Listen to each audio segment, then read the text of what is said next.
Awesome. Yeah, I was saying I think we have 46 weeks until the Iowa caucus, yeah, but who's counting? And that means that we have about 49 or 50 weeks until the Iowa primary. I mean, until the South Carolina primary.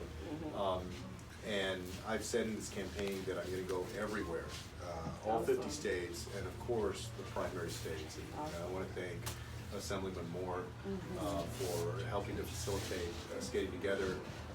Was happy to come out here. I know we visited a number of places out here during your campaign. And I know that you're already making your constituents very proud with your representation up there. And I want to say real quickly that the secretary, when I was just a chef, wanted to make a difference in the community, to reach me out from way in Texas and endorse our campaign early on, and it really made a big impact on the success of the campaign. And he took a chance and a risk on me, and not only that did he endorse, but he came, like he said, came to the district and helped campaign for me.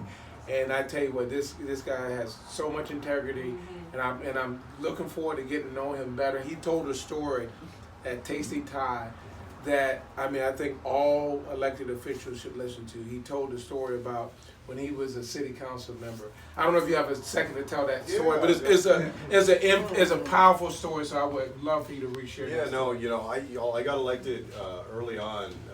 I was 26 years old when I got elected to the city council in San Antonio. And I had graduated from law school. My brother and I went to college and law school together because we can't get rid of each other. I came back home and I bought a house and I bought a car. I started working for the biggest law firm in town and was getting paid $100,000. And then I got elected to the San Antonio City Council. Something I forgot to mention was that at that time the city council only paid $20 per meeting. Oh, wow. So the most you could make was $1,040, even though it was a city of more than 1 million people. Unless you were retired, everybody had another job. I worked at this law firm. Well, a few months after I got elected, the law firm got a client and they wanted a land deal approved by the San Antonio City Council. And they wanted to do this golf course over the most environmentally sensitive part of the city, which is something called the Edwards Aquifer Recharge Zone. It's the largest city. San Antonio is the largest city that depends for its drinking water on an underground aquifer. And the way that the aquifer gets more water, gets replenished, is through sinkholes in the ground. So when it rains, it literally gets refilled. They wanted to put a golf course over that, and I had concerns that the environmental plan that they had wasn't good enough, and about the fertilizers and pesticides they would use, that it might compromise the drinking water. So I wanted to vote against it, and my constituents wanted me to vote against it. But under the professional rules of conduct for lawyers, you can't go against the interests of a client. So, I had all the folks telling me, well, what are you doing? It was a very high profile issue. Why aren't you voting against it? And I said, well, my job, I can't vote against it. And then I walked into the law firm one day in January of 2002 and I quit my job. Just quit my job.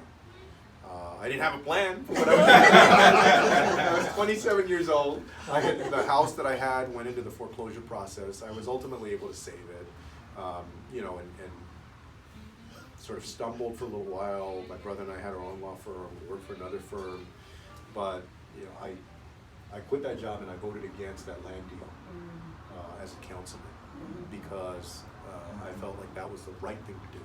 And I brought that up, I always say, because you all know that too oftentimes when we think about politics, one of the things I worried about before I ever went into it was whether I would have to change who I am.